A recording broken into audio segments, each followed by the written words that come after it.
Focus में आपको खुश आमदीद कहते हैं। और नाज़रीन, हमारा प्रोग्राम ये माह मुबारक के रमज़ान के बाद आज नॉर्मल ट्रांसमिशन हुई है और पहला प्रोग्राम है। इसमें जो है वो हम बात करते हैं पूरी मुस्लिम दुनिया की, जो कि उसके अंदर तब्दील होती हुई तेज़ी के साथ सूरत हाल है, उसको आपकी खिदमत में लेकर आते हैं, उसको अपडेट करते हैं। आज भी हमारा मौजू मुस्लिम दुनिया की सूरत हाल रहेगा, उसके अंदर क्या उतार चढ़ाव देखने में आए, क्या एक पूरी क्या करंट सिचुएशन है, उन तमाम चीज़ों को अपने टाइम में रहते हुए तमाम जहतों के साथ गुफ्तगू करेंगे, उसको आपकी खिदमत में अपडेट करेंगे। इस बेहतरीन मौजू के ऊपर हमारे साथ गुफ्तगू करने के लिए मौजूद हैं। आपकी शख्सियत किसी तारुफ की मोहताज नहीं है। रहनुमा MWM जनाब नासिर अब्बास शिराजी साहब, आप गोल्ड मेडलिस्ट हैं करंट अफेयर्स के अंदर। आपको प्रोग्राम में खुशामदीद कहते हैं और आपकी खिदमत में सलाम अर्ज़ करते जी, बहुत शुक्रिया। आपका शुक्रिया कि आप हमेशा करंट अफेयर के उन मौज़ूआत पे जो बहुत क्रिटिकल होते हैं और जिस पे लोगों को अवेयर करने की ज़रूरत होती है, हमेशा से इन मौज़ूआत को आप टेक अप भी करते हैं और लोगों को इनर व्यू जो है वो देते हैं। तो हम भी इंशाअल्लाह ताला आपके साथ हमेशा से हाज़िर हैं। जज़ाकल्लाह जज़ाकल्लाह। जो लेटेस्ट अपडेट है जो देखने में आई, इसमें पूरी दुनिया को जो है फर्ते हैरत में डाल दिया, वो है वेनेज़ुएला की ऐसे खबर हमारे पास, जो कि ऑयल टैंकर्स ईरान से मूव हुए। अमेरिका ने शदीद जो है वो उसके ऊपर नुक्ताचीनी की, हत्ता के लहजा भी खराब किया, उसको रोकने की पूरी कोशिश की, धमकियां भी दी, मगर ईरान ने तमाम धमकियों को बालाए ताक रखते हुए यूरोपीय यूनियन की भी और अमेरिकियों की भी, और जो है वेनेज़ुएला में वो एंटर हो गए। क्या अपडेट है आपके पास? जी, बहुत शुक्रिया। बहुत इम्पोर्टेंट डेवलपमेंट है और इंटरनेशनल सिनेरियो में इस डेवलपमेंट की बहुत ज़्यादा इम्पोर्टेंस और रेलेवेंस है। रेलेवेंस इन द सेंस के एक ऐसे वक्त में कि जब अमेरिका को कंसिडर किया जा रहा है कि अमेरिका अपनी हेजमोनिक पावर लूज कर रहा है और दुनिया एक बार फिर मल्टीपोलर होने जा रही है और पोस्ट कोविड जो वर्ल्ड है उसके अंदर अमेरिका एक डिक्लाइनिंग ट्रेंड है, यूरोपीय यूनियन की इंटीग्रेशन टूट चुकी है और ऐसी सूरत में जो है वो दुनिया के अंदर ताकत के मुतबादिल मराकज जो है वो डेवलप हो रहे हैं और यही कोरोना ने दो तरह के असरात मुरतब किए हैं। एक जो रेजिस्टेंस का ब्लॉक है वो कोरोना के मसले के ऊपर हावी हो गया है और एक वो कि जो आर्मी इंपीरियलिस्टिक पावर्स हैं जिनको अमेरिका लीड करता है, कोरोना उनके ऊपर हावी हो गया है। और ये एक ऐसी कैफियत है कि जिस कैफियत में एक नया इंटरनेशनल वेंचर जन्म लिया है। अमेरिका ने दो ममालिक को बहुत आइसोलेशन का शिकार रखा हुआ है। दोनों ममालिक ऑयल रिच हैं। एक खुद अमेरिका के अंदर है, यानी वो साउथ अमेरिका के अंदर शुमार होता है एरिया वेनेजुएला का, और एक तरफ जो है वो खुद ये एशिया का इलाका है कि जहाँ ईरान मौजूद है। ईरान जो है वो बहरहाल प्रूव्ड थर्ड और फोर्थ में वो है कि ऑयल रिजर्वायर जो है वो यहाँ पर रखता है, लेकिन ईरान की जो आउटपुट है उसको एक्सपोर्ट करने की सलाहियत है वो सैंक्शन के नतीजे में कर्ब हुई है और ईरान इस वक्त बहुत कम अपनी जो ऑयल प्रोडक्ट्स है वो एक्सपोर्ट कर सकता है। और यही वजह है कि ईरान ने आयतुल्लाह सैयद अली खामनाई के कहने पर आइंदा का जो बजट तरतीब दिया हुआ है वो जीरो ऑयल बेस्ड बजट है, यानी अगर ₹1 का ऑयल भी एक्सपोर्ट ना हो तो ईरान ने अपनी इकोनॉमी को कैसे रवां दफा रखना है, उन्होंने उस बुनियाद के ऊपर वाह, अपना बजट जो है वो डेवलप किया है। अब दूसरी तरफ सूरत हाल ये सही। है कि ऑयल ने पूरी दुनिया को एक और क्राइसिस से दो चार कर दिया है। वो ममालिक के जो या ऑयल प्रोडक्शन के ऊपर मुनहसर थे, जो इस खित्ते के अंदर अमेरिकन आप कह लें कि पूडल्स का रोल प्ले कर रहे हैं, या वो ममालिक के जो खुद जिनकी ऑयल कंपनीज हैं, जो यूरोप के अंदर और अमेरिका में जिनकी बड़ी ऑयल कंपनीज हैं। तो ये दोनों इस वक्त बड़ी डिजास्टेरियस कैफियत जो है वो उनको सामना है, चूंकि ऑयल की प्राइसेस जो है वो उनके अंदर जो डिक्लाइन आया उसकी वजह से जिनकी डिपेंडेंस ऑयल के ऊपर है वो भी बहुत बड़े रिसेशन का शिकार है, और जिनका डिपेंडेंस कंपनीज के ऊपर है और वो ऑयल कार्टेल्स के मालिक हैं वो भी इस वक्त बदतरीन सूरत हाल के अंदर है। ये चल रहा है, लेकिन ऐसी में अमेरिका ने जो नोज टूट जो है टाइट करने की कोशिश की है, वो कोशिश की है वेनेजुएला को। ईरान के खिलाफ तो सैंक्शन, जो मुल्क उनके साथ ट्रेड करता है उसके ऊपर सैंक्शन, जो कंपनी उनके साथ ट्रेड करती है उसके ऊपर सैंक्शन, जो कोई इकोनॉमिक एंटिटी है वो अगर ईरान के साथ जो है वो जॉइंट वेंचर करती है तो उसके ऊपर सैंक्शन। तो उन्होंने एक बज़ाहिर अपने तौर पे निशानी इबरत बना दिया कि ईरान कैन नॉट एक्सपोर्ट। दूसरी तरफ जो है वो वेनेजुएला है कि जो इस खित्ते के अंदर ईरान के साथ खड़ा भी है, अमेरिका का पड़ोसी भी है, अमेरिकन हेजमनी को चैलेंज भी करता है, साउथ अमेरिकन में एक बड़े अलायंस को लीड भी करता है, और वो भी इस वक्त अगरचे वो इस वक्त वर्ल्ड अप्रूव्ड ऑयल रिजर्वायर्स में टॉप के ऊपर बैठा है वेनेजुएला, लेकिन इस सब के बावजूद जो है वेनेजुएला इस वक्त बदतरीन बहरान का शिकार है, और ये शिकार बहरान है। खालिस्तान जो है वो अमेरिका का पैदा करता है। सैंक्शंस के जरिए से उनकी ऑयल जो डेवलपमेंट है, ऑयल की जो प्रोडक्शन है उसको बंद करके, और उनको जो इकोनॉमिक मुख्तलिफ सैंक्शंस लगा के उन्होंने उनको घुटने टेकने पे मजबूर करने के लिए ये कैफियत पैदा की। ऐसे में जो बहरान की सूरत इतनी बढ़ गई, संगीनी सूरत हाल की जो है वो इतनी ज्यादा हो गई कि इस वक्त जो बुनियादी जरूरत की चीजें हैं, गैसोलाइन है, सीएनजी है, इसी तरह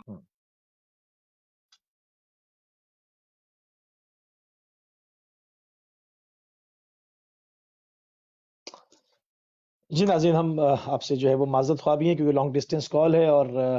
जो है वो जैसे भी हमारा राब्ता हमारे गेस्ट के साथ बहाल हो जाता है तो हम इन तमाम चीज़ों को जो है वो आपकी खिदमत में दोबारा से जो है वो अपडेट करते रहेंगे। और ये सारा मामला है आपके सामने, इन तमाम चीज़ों के जो हक़ाइक़ हैं उनको पेश किया जा रहा है कि किस तरह से जो है वो पूरी दुनिया के अंदर अमेरिका जो है वो अपनी हेजेमनी को खो रहा है बारी-बारी। जी नासिर अशरफ साहब। जी जी जी जी। तो अब ये देखें कि जो वेनेजुएला में जो कुछ हुआ, तो जाहिर है वेनेजुएला इस बहरान में पूरी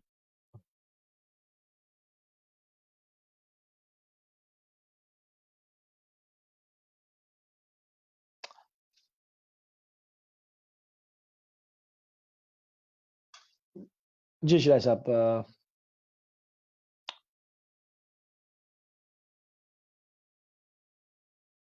जी नाज़रीन, हम दोबारा जो है वो माज़रत ख़्वाह हैं कि लॉन्ग डिस्टेंस कॉल की वज़ह से continue that, hmm. Will continue that इंशाल्लाह। तो जी, अभी जी, बिस्मिल्लाह, अभी जो बिस्मिल्लाह। एक बहुत इंटरेस्टिंग फिनोमेना है, बहुत इंटरेस्टिंग फिनोमेना है जिस पर मैं बात करना चाह रहा हूँ, हुँ, वो ये है कि वेनेजुएला इस बहरान में, चूंकि वो भी इंपीरियलिस्टिक पावर के हुँ, मुकाबले में खड़ा है, और वो अमेरिका के जो ईरान को मैसूर करना चाहता है इस इलाके के अंदर हुँ, आके, मुख्तलिफ कंट्रीज के जरिए से, अपने बेसिस के जरिए से, और इनकलाब को बाउंड्री के अंदर महदूद कर देना चाहता है। और इस तरीके से उसने प्लान किया हुआ है कि इनकलाब जो है वो अपने मुल्क के अंदर भी हुँ, एक बेचारगी का शिकार हो जाए। एक ऐसी कैफियत का इस वक्त उनको सामना करना पड़ रहा है कि जिसके नतीजे में ईरान की एक्सेस को वो अपने ही बॉर्डर के ऊपर महदूद करने की बजाय, जिसे पॉलिसी ऑफ कंटेनमेंट, बिल्कुल। रेवोल्यूशन कंटेनमेंट मतलब का नाम दिया गया, ये तो ये इस बिल्कुल जगह पर डिफरेंट हो पहुंच गया। गया है कि ईरान हुँ, ने, जी जी, ईरान ने अपनी ये टाइज तो को सिनेरियो। बढ़ाते हुँ, हुए उस उस हुँ, बदतरीन बहरान का शिकार वेनेजुएला के लिए सपोर्ट करने का ऐलान किया, और जिनके ऊपर सैंक्शंस थी कि वो किसी सूरत जो है वो ऑयल एक्सपोर्ट नहीं कर सकते, इस क्रिटिकल टाइम में ईरान ने ऐलान किया कि हम एक्सपोर्ट भी करेंगे और उन तमाम हुँ, थ्रेट्स का सामना भी करेंगे। इसको मैं एक और बाद में, जब आप थोड़ा बात को खोलेंगे, तो ये एक टैंकर वार है जो इस वक्त रीजन के अंदर चल रही है, वो क्या है वो अलग बात है, लेकिन इस हुँ। वक्त जो हेजमनी के ऊपर बड़ा वार किया है ईरान ने, वो ये किया है कि जानते थोड़ा-सा इसको जानते कि और अमेरिका खोलते पहले हैं। से इस हुँ, पोजीशन, जी जी,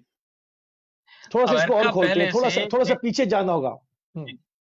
जी जी थोड़ा-सा पीछे जाना होगा कि आपने एक बात की कि वो उनकी सरहदों के अंदर दाखिल हो गए। हम अपने नाज़रीन को इन तमाम चीज़ों से अपडेट करें, ख़ुसूसन के साथ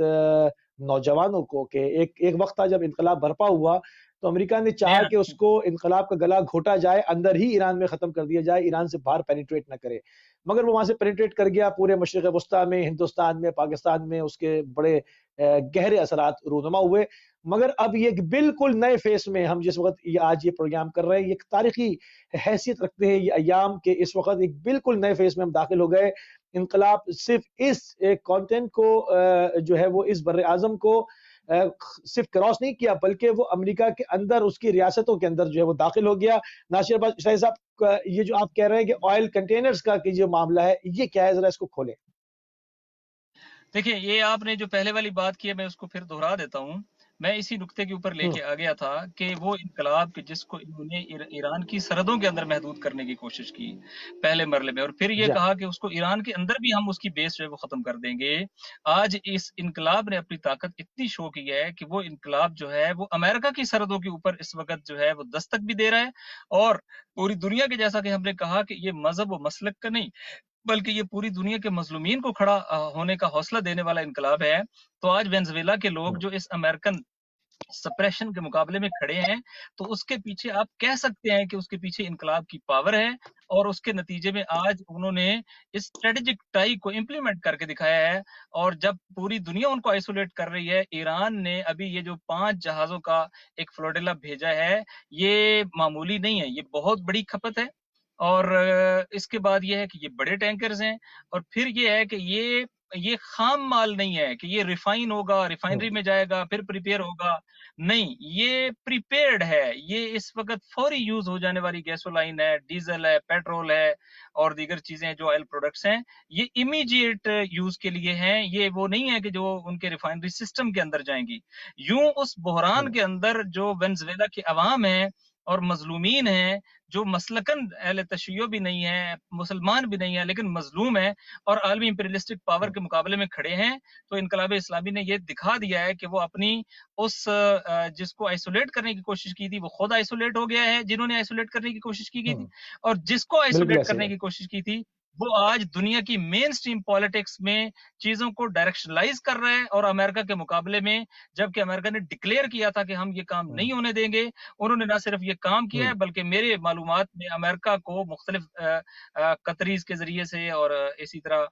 بعض دیگر ممالک کے ذریعے سے یہ میسج کنوے کیا گیا ہے کہ اگر آپ وہاں پر ہمارے ان ٹینکرز کو کہیں بھی ان کا راستہ روکنے کی کوشش کریں گے تو پھر یہ وہ ریڈ لائن عبور ہوگی کہ جس کے مقابلے میں، جس کے نتیجے میں آپ کے اس خطے کے اندر جو ٹینکرز ہیں وہ محفوظ نہیں رہ سکیں گے، آپ کے مفادات محفوظ نہیں رہ سکیں گے، اور آپ کی گشت اور آپ کی آمد و رفت محفوظ نہیں رہ سکے گی. یہ اتنا بڑا چیلنج تھا، اور اس کے پیچھے وہ کیپیسٹی ہے، اور کیپیسٹی کے ساتھ ساتھ وہ پولیٹیکل ول ہے کہ آپ کیپیسٹی بھی رکھتے ہیں اور آپ یہ کام کر بھی سکتے ہیں. بہت سارے ممالک کیپیسٹی رکھتے ہوتے ہیں لیکن ان کے اندر یہ صلاحیت نہیں ہوتی، یہ ول نہیں ہوتی، ان کے صلاحیت نہیں اندر ہوتی ہے. اتنی لیول آف کمٹمنٹ نہیں ہوتا کہ وہ اس کی امپلیمنٹ کر سکیں. لیکن نہیں تو جو اگر جو کچھ عراق کے اندر ہو چکا ہے، اور انہوں نے ایرانیوں نے، اگر انقلاب اسلامی نے بہت واضح طور پہ یہ کنوے کیا ہے کہ وٹ وی کین ڈو. اور یہ ریئلائز کرنے کے بعد امریکہ نے تھریٹ دینے کے باوجود پہلا جو ہے وہ جہاز جو ہے وہ ڈاک پہ پہنچ گیا ہے، ڈاک ہو گیا ہے، اور اس کے بعد جو ہے وہ دوسرا جہاز جو ہے وہ بھی جو وینزویلن واٹرز ہے اس کے اندر آ چکا ہے، اور اس کے بعد جو ہے وہ تیسرے 3 جہاز جو ہے وہ اس وقت ان لائن ہے. اور یوں ایک بہت بڑی تاریخ رقم ہوئی ہے، امریکن ہیجمنی کو اپنے پاؤں تلے روندا گیا ہے، امریکن نہیں تو امپیریلسٹک کیا اگر میں پاورز کی کہوں جو طاقت اور سطوت. جی جی کیا اگر میں اس کو کہوں جو مولا امیر المومنین کا فرمان ہے کون للظالم خصما وللمظلوم عونا، کیا یہ اس کی عملی تصویر آج پیش نہیں ہو گئی پریکٹیکل زمینی میں حساب سے؟ یہی سوال ہے میرا، کیا یہ لوگ ایران کے کسی فرقے کے ساتھ مربوط نہیں ہیں؟ یہ لوگ جو ہیں وہ فقہی اعتبار سے مسلمان نہیں ہیں، لیکن یہ وہ لوگ ہیں جنہیں سرزمین پر مظلوم بنایا گیا ہے. ان کو کہا جاتا تھا back yard of American imperialism, جن کا امریکہ نے استحصال کیا ہے. یہ ساؤتھ امریکن کنٹریز ہیں، یہ بیچارے وہ ممالک کے لوگ ہیں جن کو کالونیاں بنا کے رکھا گیا ہے. یہ امریکن کالونی ہے، امریکہ کا پچھلا صحن ہے، یا گند اور کوڑا کرکٹ ڈمپ کیا جاتا ہے. یہ تو امریکہ کی جو آپ کہہ لیں کہ امپیریلزم کا اس کو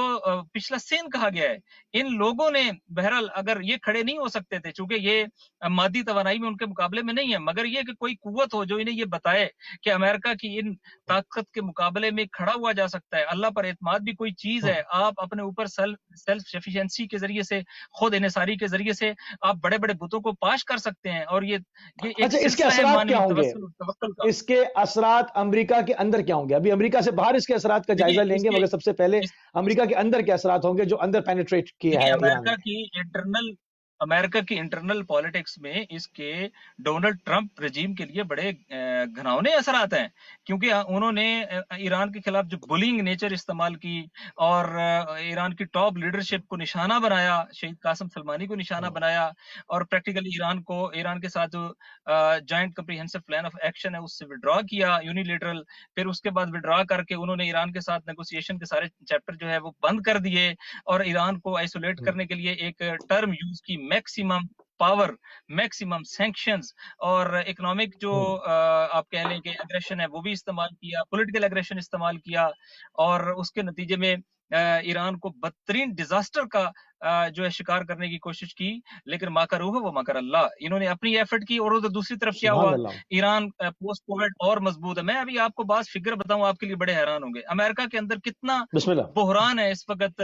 वेंटिलेटर्स का, मास्क का, बेसिक मेडिसिन का, और जिस तरीके से उन्होंने जर्मनी की कंसाइनमेंट रोक ली, जिस तरीके से उन्होंने इंडिया के साथ डील किया खास फ्रांस की दवाइयों के हवाले से, तो वो इस हाँ फ्रांस के साथ जिस तरीके से डील किया, यूरोप के साथ डील किया, तो ये जो बदतरीन बहरान है और उनकी मार्केट्स की जो सूरत हाल हुई है, जो सेकंड विक्टिम था इसका कोरोना का पोस्ट कोविड, आप कोविड 19 की बात करें तो वो ईरान था। लेकिन इस वक्त ईरान की सूरत हाल, एक दिन के लिए भी ईरान के अंदर न मार्केट्स जो हैं उसके अंदर बुनियादी बंद हुई फरोश हैं। की जरूरत की अशिया कम हुई हैं, न वहां पर मास्क कम हुए, न वेंटिलेटर्स कम हुए। हत्ता जो उन्होंने ईरान तेहरान माल में 3000 बिस्तरों का बड़ा हॉस्पिटल बनाया था, तो वो बड़ा हॉस्पिटल एक दिन के लिए भी यूज नहीं कर सके। State of the art field hospital था, लेकिन वो उसको एक दिन भी यूज नहीं कर सके। और अल्हम्दुलिल्लाह उसके बाद कोरोना केसेस में एक डिक्लाइन आया, और डिक्लाइन के बाद इस वक्त जो है वो ईरान संभल चुका है, और उन्होंने अल्हम्दुलिल्लाह, अपने अपनी मुख्तलिफ चीजें ओपन कर दी, इकोनॉमी ओपन कर दी। ये अल्हम्दुलिल्लाह, अल्हम्दुलिल्लाह। यानी ये असरात को आप मिलाकर पढ़ें। एक तरफ ये चल रहा है, दूसरी तरफ आपका मिलिट्री वेंचर है कि आप अमेरिका ने विजिबल थ्रेट दिया, ओपन थ्रेट दिया, कोविड नहीं ओपन थ्रेट दिया, और कहा कि हम जो है वो ये सप्लाई नहीं होने देंगे। और ईरान ने कहा कि हम ये सप्लाई करेंगे, और किन वाटर्स के अंदर, अमेरिका के अंदर जाके, ये अमेरिकन कॉन्टिनेंट के अंदर जाके किया है, ये एशिया के अंदर नहीं है, ये यूरोप के अंदर नहीं है, ये ऑस्ट्रेलिया के अंदर नहीं बिल्कुल, है, ये वही अमेरिका के वही अंदर बात है। मैं कर रहा हूँ। वहां जाके उन्होंने वो सप्लाई बिल्कुल। की है, और उन्होंने उस सप्लाई को महफूज तरीके से वहां पहुंचा के, जहां ये साबित किया है कि इनकलाब हर मुश्किल वक्त में अपने जिनके साथ दोस्त है उनके साथ दोस्ती निभाता है, अहद वफा दोस्त पूरा है, करता साथ है, खड़ा है। उनके साथ खड़ा होता है, और खड़ा खड़ा करने की अच्छा, सलाहियत रखता है। वो वहां उन्होंने ये भी वो बताया कि क्या अमेरिका लहज़ात की थे? ताकत कुछ नहीं है, और उसके जो असरात अमेरिका के अंदर हैं, वो इनके हवाले से ये है कि इनकी तमाम पॉलिसीज फेल हो गई हैं। भला कोई सैंक्शन ज़दा मुल्क, वो तो खुद दुनिया के सामने कशकोल लेके जाता है, वो दुनिया को ऑयल सप्लाई करता है। जरा जिसके ऊपर पाबंदियां लगी हों, वो मुल्क जो है वो दूसरे मुल्कों की प्यास बुझा सकता है। जिसके ऊपर पाबंदियां लगी हों, क्या वो यूरोप को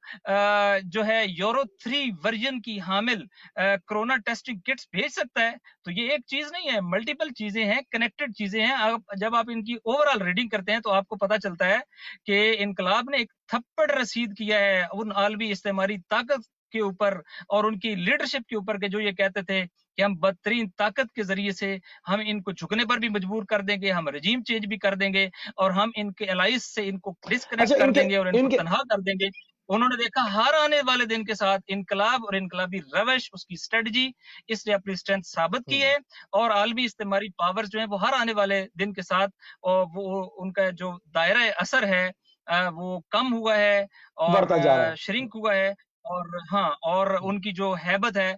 वो मैं समझता हूँ कि जैसे टूट गई, बीच पाश-पाश हो गई। चौराहे की हंडिया फूटना है, बिल्कुल उनकी ये कैफियत है। अच्छा, इसके जो आलमी असरात पर तो अब अभी हम और बात करेंगे, जो ख़ुसूसियत के साथ मशरिक़ वस्ता के अंदर इसमें तब्दीलियाँ पैदा हो जाएँगी, जैसे कि ऐन उल असद के ऊपर जो तमाचा रसीद किया गया आलमी इस्तेमार के रुख़सार के ऊपर शहीद क़ासिम सुलेमानी के बाद उन्होंने कहा और उनको कर दिखाया और उसको भस्म कर दिया। बहुत लोग उन लोगों ने शोर मचाया कि नहीं फ़ेक है और ऐसा नहीं है और वैसा नहीं है। वक़्त के साथ-साथ फिर अमेरिका से भी ख़बरें आना शुरू हुईं कुछ-कुछ दिन के बाद कि जी ये हो गया, तो ये हो गया, तो इतनी दिमागी चोटें आईं, तो इतना इंफ्रास्ट्रक्चर तबाह हो गया, इतने करोड़ों अरबों डॉलर का नुकसान हो गया, वो ये हो गया। धीरे-धीरे चीज़ें जो है वो खुलना शुरू हुई, फिर इंटरनेशनल मीडिया की भी पेनिट्रेशन हुई। वहाँ पर जो है वो अमेरिकी बड़े इदारे भी वहाँ पर गए, उन्होंने भी उन चीज़ों को बरमला कर दिया। एक मुसलमानों के अंदर एक चीज़ को आम किया गया कि जो ताकतवर है उसको उसको तस्लीम कर लेते हैं। ये एक रविश पुरानी बनी उमैया के ज़माने से चली आ रही है, ये पेनिट्रेट कर गई मुसलमानों में कि जो भी हाकिम है, जो ताकतवर है, जो कुर्सी पर बैठा है, उसको जो है वो अवाम जो है वो बिला चूनो-चरा तस्लीम कर लेती है। अब चूँकि सिक्का इनकलाब इस्लामी का चूँकि मक़ावमत का ब्लॉक ऑलरेडी मौजूद है, उसके साथ शामात है, शामात के अंदर शाम, फ़लस्तीन आपका और आपका जो लबनान, उससे मुल्हक़ा सरहदें, इराक़ वग़ैरह, ये तमाम जो 7 झंडे उन्होंने एक मरतबा शहीद क़ासिम सुलेमानी की शहादत के बाद मक़ावमत के 7 झंडे शो किए थे उन्होंने। उसके बाद ये जो एक डेवलपमेंट हुई, जो कि अमरीकी पानियों में के अंदर फ़तह हुई। अभी मैं उन लहज़ात की भी बात करूँगा, जो वेनेज़ुएला ने उनको एस्कॉर्ट किया है, जो कि एक उनका फ़क़ीदुल मिसाल इस्तक़बाल किया, इसमें भी मैं आपसे बात करूँगा। मगर ये जो इसके असरात मशरिक़ वस्ता पर पड़ने वाले हैं, जहाँ पर ईरान की एक बड़ी अस्करी क़ुव्वत اور ایک معاشی قوت بھی بن کے وہ سامنے آ رہا ہے کہ زیرو، جیسے آپ نے کہا کہ زیرو بیرل کے اوپر آ جائے کہ اب آئل نہیں بیچنا ہے، تب بھی وہ اپنے پیروں پہ کھڑا ہے۔ اس کے کیا اثرات رونما ہوں گے جو تیزی کے ساتھ میں دیکھ رہا ہوں؟ دیکھیں اس کو ون بائی ون بیان کرتے ہیں، امپورٹنٹ بات ہے۔ نمبر 1، آپ کے علم میں ہے جب قطر کا محاصرہ کیا گیا تھا، قطر کا محاصرہ کرنے کے بعد قطر کو یوں سمجھے کہ گھٹنے ٹیکنے پہ مجبور کرنے کی پلاننگ تھی، اور امریکہ بھی انٹرنلی یہ چاہتا تھا کہ قطر جو ہے وہ جھک جائے۔ لیکن جب قطر نے اس محاصرے کے مقابلے میں ایران سے مدد چاہی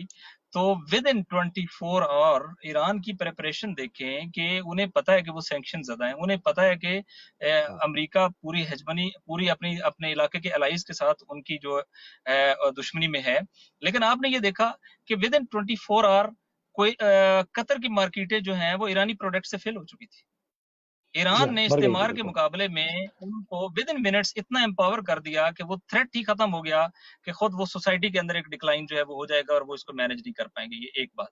سیکنڈ، آپ کے علم میں ہے کہ عین الاسد کے اوپر جو اٹیک ہوا، اس اٹیک کے نتیجے میں جو تحول یہ چینج آیا ہے مڈل ایسٹرن کنٹریز کے اندر، مڈل ایسٹرن کنٹریز کو امریکہ نے یہ باور کرایا کہ دیکھو آپ چھوٹے چھوٹے کنٹری ہو، مثال میں دینا چاہ رہا ہوں قطر سے، مثال میں دینا چاہ رہا ہوں کویت سے، مثال دیتا ہوں بحرین سے، کہ دیکھو آپ تو کنٹری ہی نہیں ہو، اور آپ ایران ایک بڑا ملک ہے، ایران ایک بڑی ملٹری پاور ہے، اور آپ کو عوامی حمایت بھی حاصل نہیں ہے چونکہ آپ ڈکٹیٹر ہو، لہٰذا اگر ایران نے کہیں اٹیک کیا، جیسے ایک تھیوری پیش کی جس کو آپ کانسپیریسی تھیوری کہہ سکتے ہیں، اور ان کو یہ کہا کہ اگر آپ جو ہے وہ ایران نے آپ پر اٹیک کیا تو آپ تو ود ان آورس جو ہے وہ کلیپس کر جاؤ گے۔ کویت تو اس پوزیشن بھی نہیں ہے کہ وہ ایک ملک کہا جا سکے، یو اے ای کے پاس تو کوئی چیز ہی نہیں ہے، قطر تو کوئی شے ہی نہیں ہے، لہٰذا ہم آتے ہیں، ہم یہاں پر موجود ہیں، ہم گارنٹی ہیں، اگر ہم موجود ہیں تو ایران آپ پہ اٹیک نہیں کر سکتا، ہم ورلڈ پاور نہیں ہیں، ہم بلکہ پوری دنیا کی سب سے بڑی طاقت ہیں، ہم اپنے آپ کو سول سپر پاور کہتے ہیں، پھر ہمارے پاس ٹیکنالوجی موجود ہے، ہم وہ ٹیکنالوجی آپ کو دیں گے، ہم آپ کو میزائل ڈیفنس سسٹم دیں گے، ہم آپ کو ویل اکوپ کریں گے، ہم آپ کو ٹرین کریں گے، لہٰذا ہم دراصل آپ کا ڈیفنس ہیں، اس کے لیے آپ کو پے کرنا ہوگا، اس کے لیے آپ کو ہماری اقتصادی چیزوں میں ہمارے مطابق چلنا ہوگا، اقتصادی پلاننگ ہمارے مطابق چلنا ہوگا، آپ رہیں گے تو آپ کی باقی چیزیں رہیں گی نا، لہٰذا جب آپ کا رہنا ہمارے مرہون منت ہے تو پھر آپ کی اقتصاد بھی ہماری مرہون منت ہے، وہ بھی آپ کو ہمارے مطابق چلانی پڑے گی۔ یہ باور کرایا، لیکن عین الاسد پہ ایران نے دیکھیں آپ یہ ذہن میں رکھیں، سب سے دور ترین اڈا عین الاسد کا ہے، سب سے مضبوط ترین اڈا عین الاسد کا ہے، سب سے زیادہ امریکن فوجی عین الاسد میں ہے قطر کے بعد، اور یہ وہ اڈا ہے کہ جو ٹوٹل صحرا کے اندر ہے، جو چاروں سائڈوں سے جہاں پر کوئی ایکسس کی پاسبلٹی نہیں ہے۔ جب عین الاسد ہٹ ہو سکتا ہے، جب وہاں پر امریکن جو ہے وہ فوجی مارے جا سکتے ہیں، جب عین الاسد بالکل ریز ٹو گراؤنڈ ہو سکتا ہے، اور وہاں پر جہاں امریکہ خود بیٹھا ہے وہ اپنے آپ کو پروٹیکٹ نہیں کر سکتا، اور یہ وہ ملک ہے کہ جو ایران کا الائی ہے، جب ایران اپنے الائی کو کہ اگر وہاں سے امریکہ نے تجاوز کیا تو اس کو ریسپانس دینے سے باز نہیں آتا، تو آپ تو الائی نہیں ہو، آپ تو بڑی پاور نہیں ہو، آپ کے ہاں تو امریکہ کا اڈا اس سے بڑا نہیں ہے، وہ اڈا صحرائی تھا، آپ کے اڈے تو اپنے شہروں کے ساتھ ایڈجسنٹ ہیں، اگر آپ ان کے ساتھ کسی کمپٹیشن کے اندر آتے ہیں تو آپ تو اپنے آپ کو بچا ہی نہیں سکتے ہو۔ یہ کیفیت پیدا ہوئی جس کے بعد ان کنٹریز کے اور امریکہ کے درمیان میں بھی ڈیفرنسز آنا شروع ہوئے، لیکن بدقسمتی سے چونکہ وہ ذہنی طور پہ ابھی ان کی لیڈرشپ غلام ہے، اس کی وجہ سے وہ کوئی بڑا ڈیسیژن نہیں کر سکے، لیکن وہاں پر پاور کوریڈورز میں یہ بات لکھ لی گئی کہ ہمیں آئندہ اپنی فیوچر سروائیول کے لیے امریکہ پہ جو ہزاروں کلومیٹر دور وہاں سے آتا ہے اس کے اوپر ڈیپینڈ نہیں کرنا، بلکہ ہمیں ایران کے ساتھ بنا کے رکھنی ہے، یا کم از کم ہمیں ایران کے ساتھ کنفرنٹیشن میں نہیں جانا۔ یہ ایک میسج ہے جو ان کو گیا ہوا ہے کہ بھائی ملٹریلی ایران آپ کو پروٹیکٹ کر سکتا ہے، امریکہ آپ کو پروٹیکٹ نہیں کر سکتا۔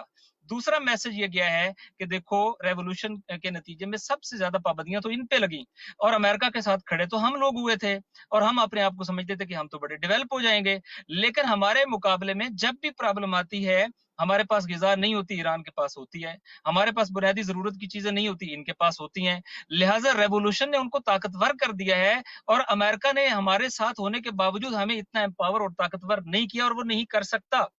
یہ ساری چیزیں اس خطے میں بڑی ڈائنامک ہیں اور بہت بڑی گیم چینجر ہیں۔ फिर तीसरा, अगर आप पॉलिटिकल बात करें कि वो ममालिक की जो ऑयल के ऊपर डिपेंडेंट्स थे, उन्हें पता चला कि ये कितनी वल्नरेबल है, और इसकी वल्नरेबिलिटी के नतीजे में इस वक्त उनकी अपनी इकोनॉमिक पोजीशन जो है, और जो उन्होंने मिलिट्री एक्सपेंडिचर किए हुए थे, जो उनकी अपनी लिमिट से बाहर हैं, खा वो सऊदी अरब ने किया हो, खा वो कतर ने किया हो, खा वो यूएई ने किया हो, उन्हें उसकी कीमत का अंदाजा हो रहा है कि वो उन्होंने कितना बड़ा वेंचर किया है, जो वेंचर उनके लिए फिजिबल नहीं था, लेकिन तेल की कीमतें पीक पे होने की वजह से उन्हें पता नहीं चल रहा। और चौथी इंपॉर्टेंट बात कहूंगा, बहुत इंटरेस्टिंग, कि इनकलाब ने दिखाया कि अगर वो अमेरिका के बगल में भी किसी मुल्क के ऊपर सख्ती आती है, तो ईरान अपने अंदर ये कैपेसिटी और कैपेबिलिटी रखता है कि उसको वहां पे जाके हेल्प आउट करे। लेकिन हेल्प आउट करे। अमेरिका अपने उन अलाइज के साथ भी खड़ा नहीं होता, ना वो लीबिया के साथ खड़ा हुआ है, ना वो इस खित्ते के अंदर दीगर ममालिक के साथ खड़ा हुआ है जब वहां पर नीचे से तब्दीली आई है। वो कभी भी आपका दोस्त नहीं हो सकता। ये फिनोमेना इस वक्त मालूम होना शुरू हो गया इन हुक्मरानों को। जी जी बिल्कुल सही है। थोड़ा सा इसको शाही साहब और खोलते हैं, क्योंकि आपकी दस्तरस माशाल्लाह जो है वो इंटरनेशनल अफेयर्स पे बहुत ही मजबूत है। तो मतलब अब पहले आले सऊद को हीरो बना के पेश किया गया, मगर जब उनके चेहरों पे से नकाब उतर गई और मालूम हो गया पूरी मुस्लिम दुनिया को कि ये किसके परवरदा हैं, किसने इनको बिठाया था और कौन इनसे काम लेता रहा, तो उन्होंने फौरन जो वो ट्रेंड चेंज किया और सल्तनत उस्मानिया का नारा लगाया और उर्दुगान साहब को सामने एक मुस्लिम रहनुमा के तौर पे पेश किया। अब जबकि इसराइल के साथ ओपनली ट्रेड हो रही है और उसकी तस्वीरें पब्लिक हो चुकी हैं, पूरे सोशल मीडिया के ऊपर वावेला मची हुई है। अब वो चाहे उसको कोई मीडिया वॉर के जरिए से पाकिस्तानियों को समझाएं या पूरी दुनिया के मुसलमानों को समझाएं, मगर अब मामला उनके हाथ से निकल गया। ये एक ऐसे वक्त में जो एक ट्रेड इन्होंने की, आप इससे क्या कहते हैं, सियासी गलती कर गए, मामला क्या हुआ है ये? क्योंकि इनके हाथ से निकल गया कि जो दूसरा मोहरा था जिसको हीरो बनाकर मुस्लिम दुनिया पे नाफिज करना था, उसके चेहरे से भी नकाब उतर गई। देखें, आप बाजार से जब कॉपी आइटम लेते हैं ना, तो उसकी लाइफ ज्यादा नहीं होती, वो कॉपी होती है, वो ओरिजिनल नहीं होती। इसी तरीके से जब आप बी पेयर लेते हैं तो वो पता चलता है कि वो बी पेयर है, ओरिजिनल नहीं है। तो जब आप इनकलाब को कॉपी करने की कोशिश तो करेंगे, लेकिन आपके अंदर वो रूह नहीं होगी, तो आप बेनकाब ही होंगे ना। तुर्की का डायलेमा ये है कि ये एक खास तरह की मुनाफकत करते हैं। वो एक तरफ जो है वो आलम इस्लाम के हीरो भी बनना चाहते हैं, और दूसरी तरफ जो है वो इसराइल के साथ और अमेरिका के साथ अपने रिलेशंस को खत्म भी नहीं करना चाहते। और वो इसमें अपना कमाल समझते हैं कि हम इस जरिए से हम दुनिया को ये पावर दे रहे हैं कि देखो, हम पॉलिटिकली अच्छे मैनेज करने की सलाहियत रखते हैं, कि हम अमेरिका के मुकाबले के ब्लॉक के साथ भी हमारी रिलेशनिंग है, लेकिन हम जो है वो अमेरिका के साथ भी रिलेशनिंग रख सकते हैं, और रिलेशनिंग जो है वो म्यूचुअल इंटरेस्ट की बेस पे होती है, लिहाजा ये एक काम है जो हम मैनेज कर सकते हैं। वो ये बावर कराने की कोशिश कर रहे हैं। अब मामला इतना सादा नहीं है, सिर्फ ये बावर कराना होता तो मैटर और था। साथ आपने ये बावर भी कराना है कि सऊदी अरब फेल हो गया है, और अब आप प्रोटेक्टर हैं इस्लामी दुनिया के। अब आप जो हैं वो इस्लामी दुनिया को लीडरशिप प्रोवाइड करेंगे, और ये करने के लिए आपके अंदर वो रेवोल्यूशनरी रूह ना हो, और आप जो है वो जस्ट जाहिर से नारे चार तो लगाएं, लेकिन प्रैक्टिकली आपके अमेरिका के साथ रिलेशन चल रही हो, इसराइल के साथ रिलेशन चल रही हो, तो फिर आप कहीं भी इस्लामी दुनिया को एक लिमिट से ज्यादा चीट नहीं कर सकते। मेरा ख्याल है चीजें एक्सपोज हो गई हैं, और ये पता चल गया है कि इस वक्त आपके इल्म में है कि पूरी दुनिया में निशाना लगाने के लिए एक फेक मटेरियल यूज किया जाता है, या जहाजों को भी जब हिट किया जा रहा होता है तो वो मुख्तलिफ बम गिराते हैं कि जो उनको इंटरसेप्ट कर रहा है पीछे से बम, वो ये समझे कि ये वो ओरिजिनल जहाज है, और वो उसको जाके लगते हैं। ये जो फेक कॉपी है ना, ये अब नहीं चल सकती। और इनकलाब या इनकलाबी लोगों की लीडरशिप के लिए, या इस्लामिक दुनिया को जो है वो दुनिया की रहनुमाई के लिए अगर इस वक्त कोई मेयार है दुनिया के अंदर, तो वो मसला फलस्तीन है। इसराइल एक लाइन है, रेड लाइन है, जो इसराइल की रेड लाइन को क्रॉस करेगा, उसको तस्लीम करेगा, उनके साथ खड़ा होगा, वो इस्लामिक दुनिया के दिलों के अंदर कभी जगह बना ही नहीं सकता। वो जितना भी अपनी हिस्ट्री की बुनियाद के ऊपर अपने आप को पोर्ट्रे करने की कोशिश करें, वो जितना भी अर्तगल के नाम के ड्रामे बना के जो है वो अपने आप को अपना जो सॉफ्ट इमेज है वो दुनिया के सामने पेश करें और अपनी लीडरशिप और वो दें, वो मैनेजेबल नहीं है। इसके लिए कुर्बानी देनी पड़ती है, इसके लिए सैंक्शंस बर्दाश्त करनी पड़ती हैं, इसके लिए फलस्तीनियों को एम्पावर करना पड़ता है, इसके लिए मजलूमीन के साथ खड़े होना पड़ता है। ये एक यूनाइटेड नेशन की तकरीर नहीं है, ये अपने पार्लियामेंट के अंदर एक حقہ لہرانے کا عمل نہیں ہے. ریولوشنری بننا, انقلابی بننا, عالم اسلام کو لیڈ کرنا, عالم اسلام کے زخموں پہ مرہم رکھنا, عالم اسلام کے دشمنوں کے مقابلے میں کھڑا ہونا, یہ کھڑا ایک ہونا زبانی کلامی دعویٰ نہیں ہے, بلکہ اس کے لیے آپ کو پورا اسٹیٹ سسٹم کھڑا کرنا پڑے گا. اس کے لیے آپ کو دن اور رات جو ہے وہ ایک ہی سٹینڈ کے اوپر باقی رہنا پڑے گا. اس کے لیے آپ کو اپنا ظاہر اور باطن ایک ہی جگہ پر لانا پڑے گا. اس کے لیے آپ کو اس طرح کی قربانیاں برداشت کرنی پڑے گی جس طرح کے انقلابی اسلامی نے برداشت کی ہیں. یہ نہیں ہو سکتا کہ آپ باتوں کے ذریعے سے اسلامک ورلڈ کے ہیرو بھی بن جائیں اور امریکہ اور اسرائیل کو بھی راضی رکھتے رہیں. یہ میرا خیال ہے یہ وقت گزر گیا ہے, اور آج جس طریقے سے آپ نے کہا سوشل میڈیا کے اندر یہ چیزیں آ گئی ہیں, تو میرا خیال ہے کہ جو کچھ انہوں نے سوچا تھا وہ ساری چیزیں بے نقاب ہو گئی ہیں, اور اس وقت ان کے ہاتھ میں اس لحاظ سے کچھ بھی نہیں ہے, اور دنیا ان کو اسی طرح دیکھ رہی ہے. 19-20 کا فرق کہہ رہے ہیں, کچھ اور جیتوں سے فرق کہہ رہے, لیکن ان کو اسلامک ورلڈ کی لیڈرشپ والی بات جو ہے یہ اس وقت دنیا کو اور عالم اسلام کو اور عوام کو ہضم نہیں ہو رہی ہے, اور یہ ہو بھی نہیں سکتی ہے. لہذا میں سمجھتا ہوں کہ ایک لوز شاٹ کھیلی ہے اردگان نے, اور یہی اردگان کا ڈائلما رہا ہے کہ اردگان جو ہے وہ ایسے ڈیسیژنز کرتا ہے کہ جو ڈیسیژن اس کے لیے ہمیشہ پیچیدگیاں کریٹ کرتی ہیں. یہ اس کا ایک شخصی پرابلم بھی ہے, اور وہاں پر اس وقت جو اس کی اپوزیشنز ہیں اس کے حوالے سے بھی اس کا ایک انداز رہا ہے, اور یہ ایٹ ہوم بھی اس کو نقصان دے گا, اور ان فیوچر اس کو براڈر سینس کے اندر بھی نقصان دے گا. صحیح, مگر اردگان کی جو پوزیشن ہے, ترکی کی جو پوزیشن ہے شام کے اندر, جو کہ ایک جبہت النصرہ کے زمانے سے جو کہ اخوان بیسڈ تنظیم تھی, جس نے, ہم اپنے ناظرین کو دوبارہ ان کی میموری کو ریفریش کرتے جائیں کہ سب سے پہلے شام کے اندر جو بحران کریٹ کیا وہ اخوان نے کیا تھا, اور اخوان کی ذیلی شاخ جبہت النصرہ جو کہ براستہ ترکی وہاں پر داخل ہوئی تھی, اس نے شام کے اندر بحران کو جو ہے وہ کریٹ کیا تھا, اس کو وہاں پر قائم کیا تھا, اور اس کے بعد پھر اس کو سعودیوں نے آلیہ اور مختلف جو ہے وہ اس کے اندر جماعتیں, مختلف نظریات کی وہاں پر جمع ہونی شروع ہوئی, مگر شروع اس کو اخوان نے کیا تھا. اب جب کہ اخوان کا چہرہ سب کے سامنے ناصر عباس شاہی صاحب آیا ہو گیا ہے, تو شام کے اندر جو صورتحال ہے وہاں پر یہ اپنی پوزیشن کتنی تیزی سے کھونے جا رہے ہیں؟ دیکھیے, شام کی گورنمنٹ جو ہے وہ لیجٹمیٹ گورنمنٹ ہے, اور یونائٹڈ نیشن کے ہاں بھی ریکمینڈڈ گورنمنٹ ہے, اور یہ بھی ایک اور طرح کی منافقت ہے کہ آپ لیبیا کی گورنمنٹ کو جو ہے وہ جو وہاں پہ آپ مداخلت کرتے ہیں, اور یہاں پر بھی آپ مداخلت کرتے ہیں, اور آپ یمن کے حوالے سے یہ سٹینڈ لگتے ہیں کہ وہ لیجٹمیٹ گورنمنٹ نہیں ہے اور یونائٹڈ نیشن اس کو ریکگنائز نہیں کرتی. لیکن سیریا کی گورنمنٹ کو اور بشار الاسد کو تو یونائٹڈ نیشن ریکگنائز کرتی ہے, اور پوری دنیا کے اندر یہ نورم ہے, یہ کلچر ہے, یہ ایتھکس ہیں, نہیں صرف ایتھکس نہیں ہیں بلکہ یہ انٹرنیشنل ریلیشنز کے اصول ہیں. صرف اصول نہیں ہیں بلکہ یہ انٹرنیشنل لا کا حصہ ہے کہ آپ کسی ملک کے اندر اس کے اندرونی معاملات میں مداخلت نہیں کر سکتے, اس کی سرزمین پر اس کی اجازت کے بغیر نہیں جا سکتے, اور اسی طریقے سے اپنے ملٹری پرسن کو آپ اس کے اندر داخل نہیں کر سکتے. یہ اللیگل ہے, غیر قانونی ہے, غیر اخلاقی ہے. تو سیریا کے اندر اپنے مفادات کے حصول کے لیے, اور وہ آگ جو آپ نے خود ہی لگائی تھی, اس آگ کی ہیٹ سے مزید بچنے کے لیے ایک اور غلط قدم اٹھاتے ہیں, اور سیریا کے اندر نمبر 1 تو جاتے ہیں جو انٹرنیشنل قوانین کی خلاف ورزی ہے, اور خود یہ ترکش جو سٹینڈز ہیں اس سٹینڈز کے خلاف ہے, اور یہ ایک اور طرح کی ہائپوکریسی ہے کہ جو میرا خیال ہے کہ یہاں پر ڈسکلوز ہوتی ہے. نمبر 1. نمبر 2 یہ کہ جو مفادات ان کے سیریا کے اندر تھے وہ مفادات بھی ان کو حاصل نہیں ہو سکے, اور الٹا ترکی کا چہرہ اس لحاظ سے اور زیادہ داغدار ہو رہا ہے کہ جبہت النصرہ ایک ایسی ملیٹنٹ آرگنائزیشن ہے جس نے تقریباً ریپلیس کیا ہے القاعدہ کو,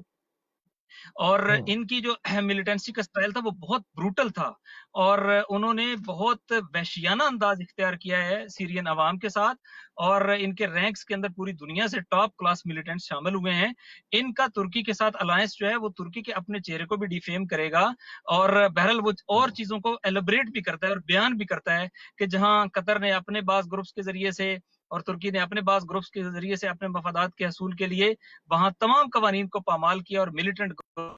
دہشت گردی کو پروان چڑھایا. یہ ممالک کیسے دنیا سے یہ ڈیمانڈ کر سکتے ہیں کہ ان کے ملکوں کے اندر ہونے والی دہشت گردی جو ہے وہ اس کے جو مرتکب افراد ہیں ان کو کٹہرے میں لایا جائے, جبکہ آپ خود پوری دنیا کے اندر دہشت گردی کے یا اس طرح کے ممالک کے اندر آپ جا کر دہشت گرد گروہوں کے ساتھ کھڑے ہو رہے ہوں. تو میں سمجھتا ہوں کہ ترکی نے ریڈ لائنز کراس کی ہیں. جی جی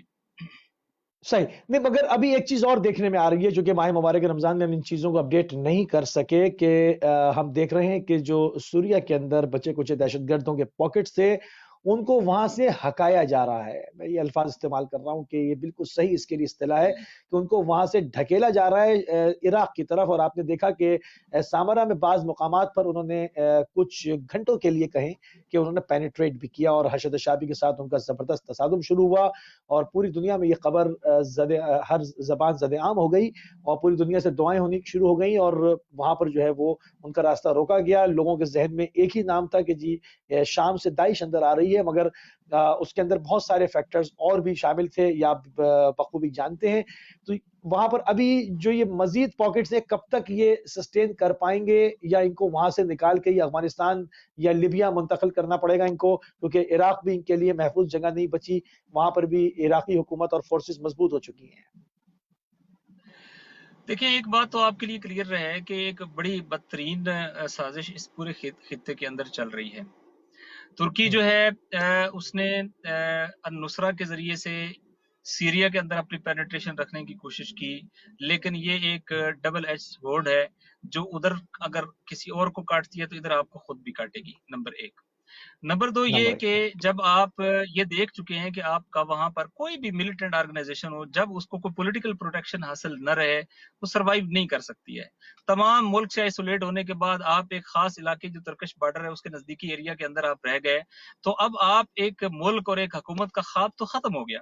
لہٰذا وہ جو الٹیمیٹ ٹارگٹ تھا وہ تو اب باقی نہیں رہا. اور اب جب آپ ایک ملیٹنٹ آرگنائزیشن جو اکوپڈ بھی ہے اور جو ملیٹنسی کی ٹریننگ بھی رکھتی ہے, جب وہ خود آپ کے بارڈر کے اوپر ہوتی ہے تو پھر اس کے اثرات جو ہیں وہ آپ کے اپنے اندر بھی آتے ہیں, آپ کی سوسائٹی کے اندر بھی آتے ہیں. لہٰذا یہ ایک تھریٹ ایٹ بارڈر فیل کر رہے ہیں اور اس بنیاد پہ یہ چاہتے ہیں کہ یہ آگ لگی رہے, لیکن یہ اس آگ کا مرکز یا اس آگ کا جو کوئی ایریا ہے نا وہ ترکی کے ساتھ اٹیچ نہیں ہو, ترکی اس آگ میں نہیں شریک ہو, بلکہ ترکی صرف اس آگ میں فرض کریں کہ جہاں کہیں لگی ہوئی ہے وہاں لگی رہے, اس کو فیول بھی کرتے رہیں, لیکن یہاں نہ ہو. لہٰذا یہ سمجھتے ہیں کہ عراق ایک اچھا پلے گراؤنڈ ہے کہ جہاں پر جو ہے وہ ایران کو بھی آپ میسج دے سکتے ہیں, موجودہ گورنمنٹ کو ڈی سٹیبلائز بھی کر سکتے ہیں, اور اسی طریقے سے وہاں پر جو ہے وہ اپنے اس رول کو جو آپ لینا چاہتے ہیں, لہٰذا آپ ایئر لفٹ کرتے ہیں لوگوں کو اور وہاں سے عراق میں بھیجتے ہیں. لیکن عراق کے ڈائنامکس چینج ہو گئے ہیں. عراق کے اندر حشد الشابی ایک نئے مرحلے میں چلی گئی ہے, اور یہ آپ کے علم میں ہے کہ یہ تمام عراقی عوام کا الائنس ہے, یہ کوئی معمولی الائنس نہیں ہے. یہ بہت آپ کہہ لیں کہ یہ پنش کرے گا, یہ صرف ریٹیلیٹ نہیں کرے گا, یہ پنش بھی کرے گا ان لوگوں کو جو وہاں پہ آ رہے ہیں. اور یہ خود چونکہ عراق بارڈرنگ کنٹری ہے, یہ ترکی کے لیے اپنے لیے اور مسائل بھی کریٹ کرے گا.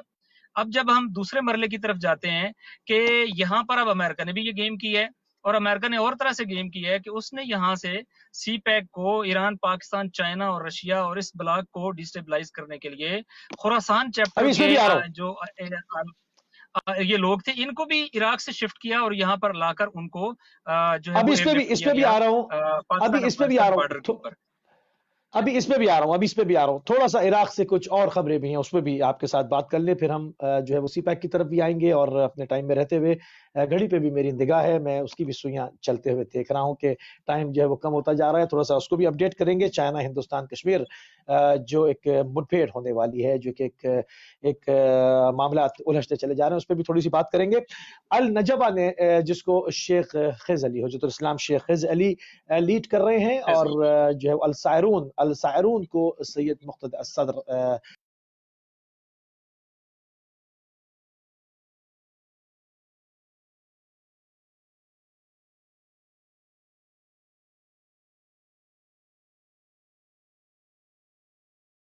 سے آئی ہیں. انہوں نے کہا کہ وہ سعودیہ کے اندر پینیٹریٹ کریں گے, اور جب تک سعودیہ کو اندر جا کے تماچا نہیں مارتے, جب تک عراق کی صورتحال جو ہے وہ قابو میں نہیں آئے گی. اس حوالے سے کچھ اپڈیٹ کیجیے. دیکھیں پہلی بات تو یہ ہے کہ جو آگ جلائی القاعدہ کس نے بنائی؟ آل سعود نے بنائی. امریکہ نے اس کو سپورٹ کیا, لیکن لوگ, آئیڈیالوجی, ایک علاقہ, شیلٹر, یہ تو آل سعود نے پرووائڈ کیا. اسی طریقے سے اگر ہم دیکھیں تو اسی طرح داعش اور اس طرح کے وحشی گروہ بھی انہی لوگوں نے بنائے ہیں. اب یہ ہے کہ عراق نے زخم بہت سے ہیں, عراق کی ایک لمٹ ہے, وہ لمٹ کراس ہو چکی ہے.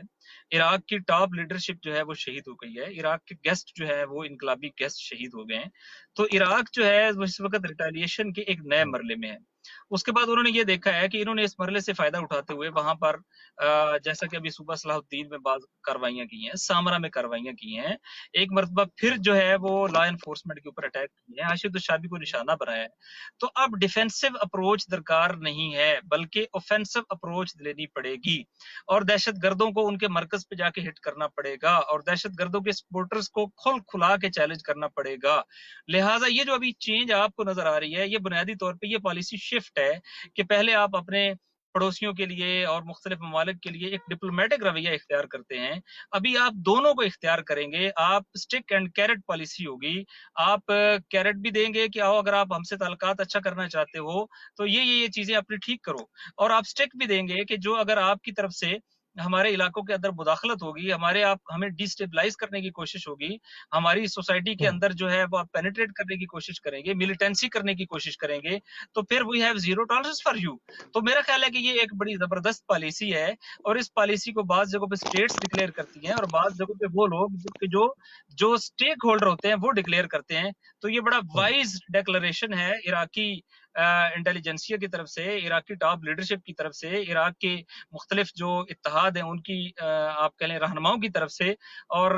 ये नविश्ता दीवार है, इसको पढ़ना चाहिए। सऊदी अरब को ये समझना चाहिए कि उसका जो ज़वाल है वो इमिनेंट है, उसने अपने पाँव पे कुल्हाड़ी मार ली हुई है, उसने अमेरिका के ऊपर डिपेंडेंस करके अपने आप को बरहना कर दिया है, अपने 2025 के मंसूबे को अनकवर करके उसने दरअसल आलम इस्लाम से खुद को डिटैच कर दिया हुआ है, उसने हरम के तकद्दुस को पामाल करके दरअसल वो मरकजियत का जो एक प्रोपेगेंडा था वो प्रोपेगेंडा भी खो दिया हुआ है। उन्हें ये समझना है कि उनको अब ऑयल प्राइसेस के बाद और अपनी नाकाम पॉलिसियों के बाद इस वक्त खित्ते में उनकी कोई जगह नहीं है, लिहाजा वो मजीद साजिशों के जरिए से चीजों को कॉम्प्लेक्स करके अपने ऊपर से प्रेशर कम करने की जरूर कोशिश करेंगे। लेकिन मेरा ख्याल है कि इस वक्त इनकलाबी जो लीडरशिप है उसने भी ये तय कर लिया है कि हम इनको अनकवर करने का भी कोई मौका हाथ से जाने नहीं देंगे, और अब ये मौका नहीं है कि कोई लीडरशिप यहाँ से चली जाए और वहां से आपको जो है वो वार्म वेलकम मिल जाए और आपके इराक के अंदर होने वाली मुदाखलत के ऊपर बातचीत नहीं हो। नहीं, अब आपको अरब लीग के अंदर भी फेस करना है, अब आपको, चूंकि इराक अरब कंट्री है, अब आपको ओआईसी के अंदर भी फेस करना पड़ेगा और अब आपको इंटरनेशनल फोरम्स के अंदर भी फेस करना पड़ेगा, जो जाहिर है कि एक बड़ी प्रॉब्लमेटिक सिचुएशन है। और इस लिहाज से मैं समझता हूँ कि ये एक बड़ा अच्छा ट्विस्ट है जो इराक की पॉलिटिकल लीडरशिप की तरफ से लिया गया है। बिल्कुल ठीक है। कबल इसके कि हम हिंदुस्तान, चीन और कश्मीर के मौजू के ऊपर बात करें, सऊदी से जो हमारे पास खबर मौसूल हो रही है कि 20 से जो है वो टैंकर्स को जो कि इमदाद लेकर बढ़ रहे थे यमन की तरफ, ग़िज़ाई बहरी जहाज हैं, 20 बहरी जहाज़ों को जो कि रोक लिया गया है। सऊदी इत्तेहाद किस पोजीशन में खड़ा है? पूरी फौज किराए की है, एक नई फौज भी बनाई थी, इसको मुस्लिम नेटो का नाम दिया था। मैंने पहले ही कहा था कि इसमें जरा मर्द भर्ती करें, क्योंकि ये काम मर्दाना वार लड़ने का है। इसमें इस तरह के लोग जो दूर से बैठ के तालियां बजाएं, वो काम नहीं आएंगे, और उन्होंने एक भी कारनामा सर अंजाम नहीं दिया। इस वक्त सऊदी इत्तेहाद कहां खड़ा है और ये 20 जहाजों का मामला क्या है? देखिए, एक बात आपके ज़हन में रहे कि ये तो अभी छोटा मामला है। इससे पहले जब हुदैदा पे जंग मुसल्लत की गई और प्लानिंग ये था कि वो हुदैदा के ज़रिए से आखिरी समुद्री रास्ता और बंदरगाह को बंद करके इस मुहासरे के अमल को मुकम्मल कर लेंगे और तमाम तरह के यमन के अंदर जो है वो बुनियादी इंसानी ज़रूरत की चीज़ों की आमदोरफ्त मुअत्तल हो जाएगी, और दूसरी तरफ से ज़मीन, हवा और फ़िज़ा, ज़मीन से, समंदर से और फ़िज़ा से, तीनों तरफ से हम अटैक करेंगे। और एक तरफ हमने इकोनॉमिक मुहासरा किया होगा, दूसरी तरफ हमने बुनियादी ज़रूरत की अशिया जो है वो नहीं हम फराहम होने देंगे और हुदैदा से डिस्कनेक्ट कर देंगे, और तीसरी तरफ हम 3 तरह से असॉल्ट करेंगे और हम उसके ज़रिए से एक बड़ा ऑपरेशन करके हम वहाँ पर जो है वो काया पलट देंगे। जब ये किया गया तो उस वक़्त मुझे हौसी के जो लीडरशिप है, बदरुद्दीन अल-मालिक अल-हौसी, उनकी वो तकरीर के मुझे उसका वो फ़िक्रे बड़ी अच्छी तरह याद हैं, जिसका मफ़हूम ये है कि तुम हमें जबर के जरिए से और तलवार के जरिए से डराना चाहते हो तो तुम्हें जान लेना चाहिए कि नहनु इब्नाउल करबला, हम करबला के बेटे हैं। और अगर तुम हमें मुहासरा और मुकातिया के जरिए से यानी हमारी सैंक्शंस और हमारी गिजा और खुर्दनोश रोक के हमें दबाना चाहते हो तो तुम्हें जान लेना चाहिए कि नहनु इब्नाए शेब अबी तालिब, लिहाजा न शेब अबी तालिब में तुम हमें शिकस्त दे सके थे और न करबला के अंदर तुम हमें शिकस्त दे सके थे। लिहाजा हम दोनों मैदानों के अंदर हम तुम्हारा मुकाबला करेंगे और तुम्हें शिकस्त से दो चार करेंगे। मेरा ख्याल है कि ये उसी की एक्सटेंशन है, उसी जज्बे की एक्सटेंशन है। अभी इस वक्त ये यूनाइटेड नेशन के जी जी नाज़रीन, जैसे हमारा राब्ता नासिर अब्बास शाही साहब के साथ बहाल हो जाता है, थोड़ा सा हमारा सिर्फ पूरा हम अपडेट करते चले जा रहे हैं वन बाय वन, क्योंकि बड़े अरसे के बाद इस प्रोग्राम को आपके सामने लाएं, पूरे 1 महीने के बाद। तो हम चाह रहे हैं कि तमाम जिन जिन पॉकेट्स के अंदर तेजी के साथ तब्दीलियां हुई हैं उनको अपडेट किया जाए। नासिर अब्बास शाही साहब। जी जी, तो यमन जो इस वक्त बदतरीन इक्तिसादी बहरान का शिकार है, जिसके बारे में यूनाइटेड नेशन ने कहा है कि ये man made humanitarian crisis worst अगर दुनिया के अंदर कोई है तो वो यमन के अंदर है।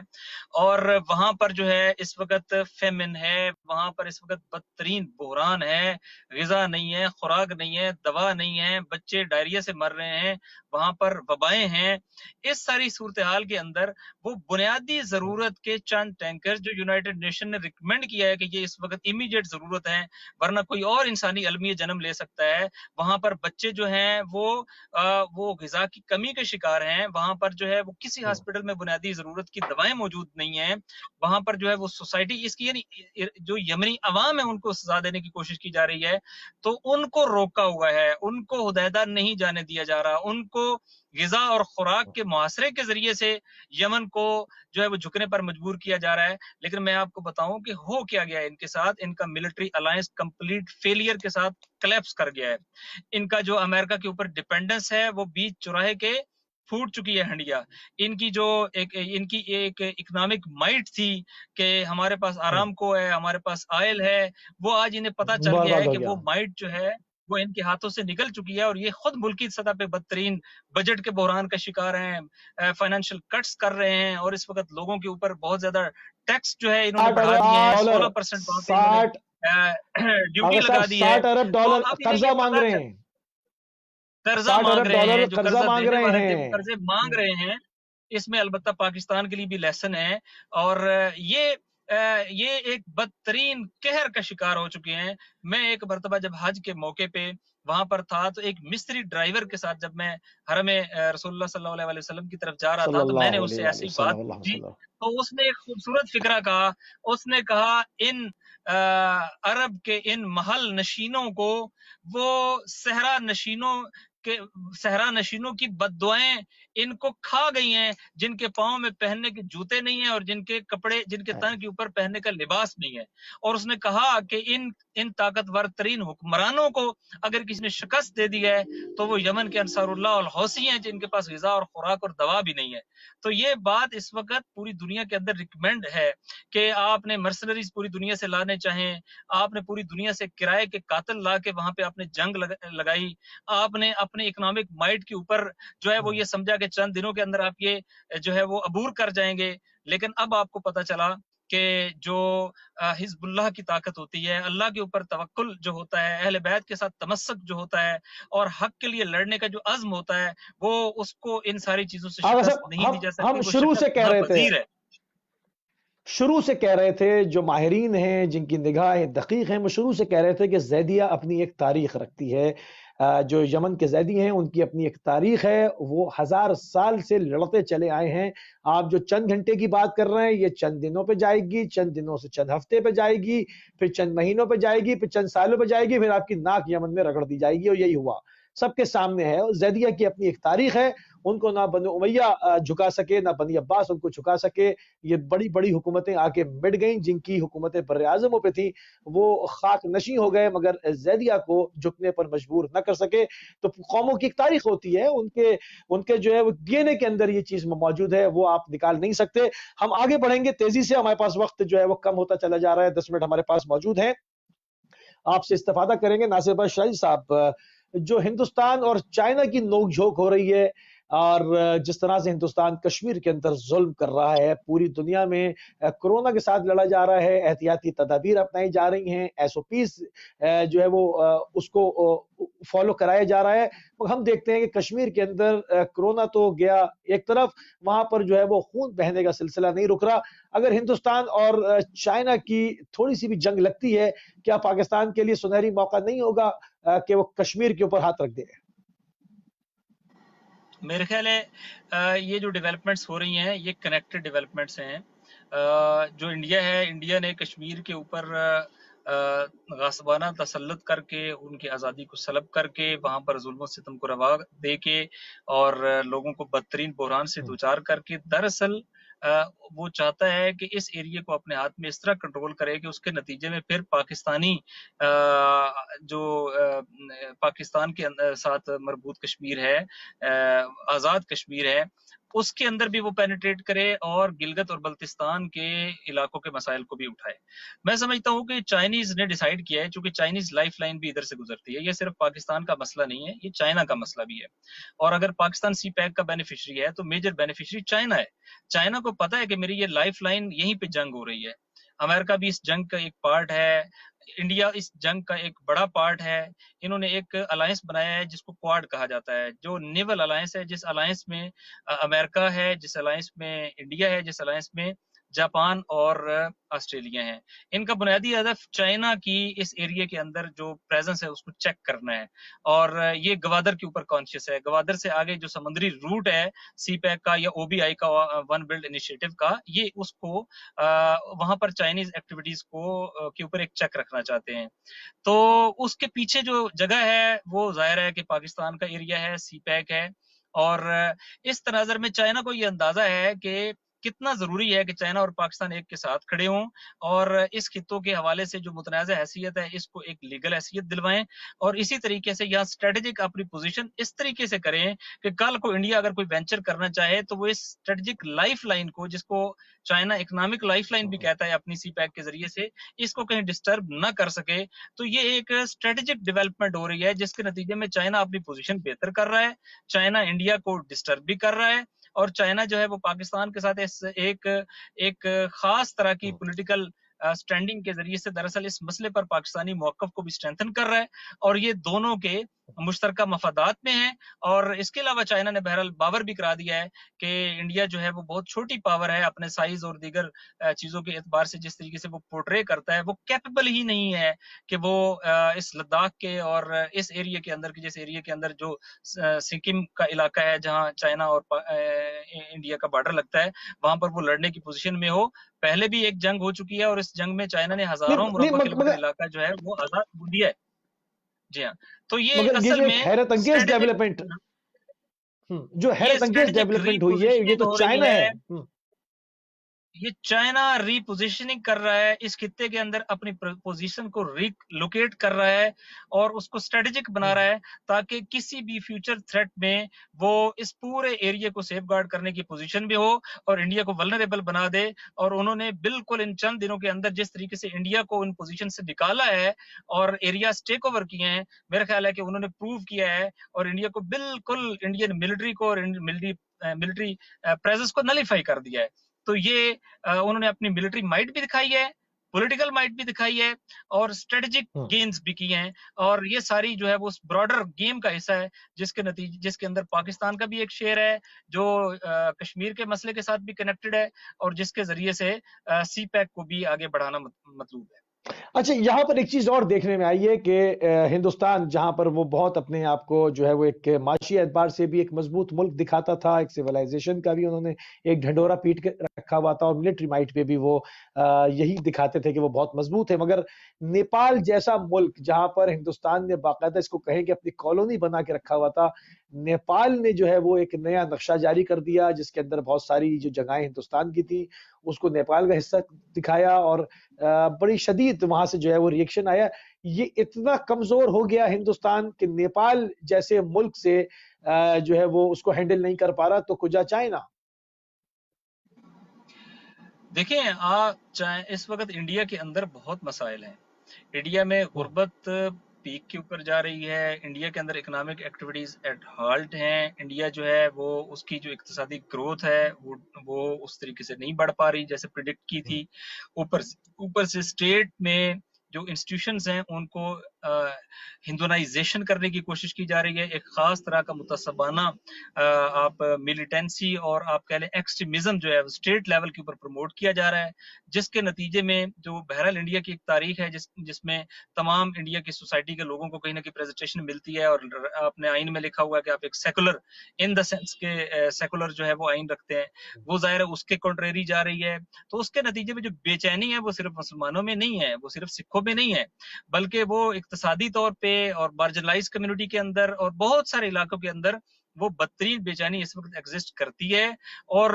جب اوپر سے اکنامک ڈکلائن ہے یا ریسیشن ہے تو اس کے نتیجے میں وہ بے چینی جو ہے اس کو اور گرو کرنے کا موقع مل رہا ہے. تو انڈیا ایٹ ہوم ویک ہے. یہ چائنا اور جب انڈیا کا آپ کمپیریزن کرتے ہیں تو چائنا نے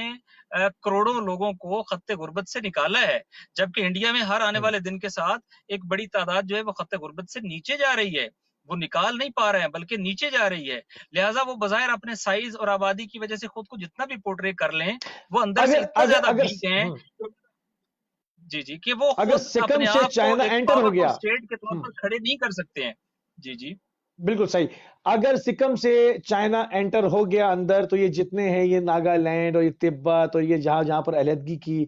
تحریکیں چل رہی ہیں, اگر اس کو ہندوستان سے اس نے فلپور کاٹ دیا, لداخ والی سائڈ کشمیر کے اوپر پاکستان کے لیے بالکل فری ہینڈ ہو جائے گا, ہندوستان ادھر نپٹ جائے گا, تو پھر ہندوستان رہ کتنا جائے گا؟ صرف آپ کا دہلی اور بامبے تک. تو یہ جو سچویشن ہے جو اس وقت ہندوستان کے لیے ایک سوالیہ نشان بنا ہوا ہے. اور چائنا کا خوف, آپ ان کے میڈیا کو دیکھ لیں کہ چائنا کا خوف جو ہے وہ سر چڑھ کے بول رہا ہے. اس حوالے سے آپ کیا کہیں گے کہ آنے والے دنوں میں کوئی بڑی کارروائی چائنا کی طرف سے ہو سکتی ہے؟ کیونکہ بڑے پیمانے پر لداخ کی سائٹ پر مورچے کھودنے کی اطلاع ہے, ہیوی اکوپمنٹ وہاں پر ڈپلائڈ کیا جا رہا ہے, وہاں پر ٹینکس لائے جا رہے ہیں. یہ سب کسی چیز کی غمازی ہے, کچھ پیش خیمہ کی خبر دیتی ہے. کیا کہیں گے آپ؟ دیکھیے, جیسا میں نے کہا کہ چائنا کی یہ ڈیولپمنٹ اسٹریٹجک ڈیولپمنٹ ہے. چائنا بہت سوچ کے آگے بڑھا ہے. چائنا آپ کو پتا ہے نان کنفرنٹیشن اکنامیکل ایکٹیویٹیز کے اوپر جو ہے وہ ریلائی کرتا ہے, لیکن جہاں آپ کو کنفرنٹیشن کر کے ہی اکنامک ایکٹیویٹیز کو آگے بڑھانا پڑے وہاں آپ کنفرنٹ بھی کرتے ہیں. تو چائنا پریپیئرڈ ہے, چائنا اکوپڈ ہے, چائنا یونائٹڈ ہے, چائنا ایٹ ہوم اسٹرینتھن ہے, چائنا ایک بڑی اکنامک پاور ہے. چائنا لڑ سکتا ہے, وہ لڑائی افورڈ کر سکتا ہے. انڈیا لڑائی افورڈ نہیں کر سکتا ہے. انڈیا اس پوزیشن میں نہیں ہے کہ وہ اس بڑے بحران یا اس طرح کا کوئی اور بحران آ جائے تو وہ اپنی اکانومی کو مینج کر سکے. انہیں ڈیل کرنا ہوگا, انہیں گیو اینڈ ٹیک کرنا ہوگا, اور اس گیو اینڈ ٹیک میں ٹیک یہی ہے کہ آپ جو ہے وہ جو ملٹری ایڈونچر ہے وہ اس طریقے سے نہ ہونے دیں, لیکن آپ گیو یہ کریں گے کہ آپ چائنیز انٹرسٹ جو بھی وہ ہوں گے اس پہ آپ کو سرنڈر کرنا پڑے گا. اور بات بظاہر اسی سمت میں جا رہی ہے, اور یہ اس کی ٹائمنگ بڑی امپورٹنٹ ہے, اس کا جو ہے وہ ایریا اور جیوگرافی بڑی امپورٹنٹ ہے, اور اس کی امپلیکیشنز بہت امپورٹنٹ ہیں انٹرنیشنل سینیریو میں اور ریجنل سینیریو کے اندر. صحیح. بہت شکر گزار ہیں ناصر عباس شاہی صاحب کہ آپ نے جو ہمیں ایک مرتبہ پھر جو اپڈیٹ کیا ان تمام مسائل سے. ناظرین, آپ سماعت فرما رہے تھے ناصر عباس شاہی صاحب جو کہ گولڈ میڈلسٹ ہیں انٹرنیشنل افیئرز میں اور مقامی رہنما ہیں مجلس وحدت المسلمین MWM کے. ہم انتہائی مشہور ہیں آپ کے. اور ناظرین, ایک مہینے کے بعد ہم نے دی فوکس کے اندر جو مسلم دنیا کے اندر تبدیل ہوتی ہوئی صورتحال ہے اس کو اپڈیٹ کیا.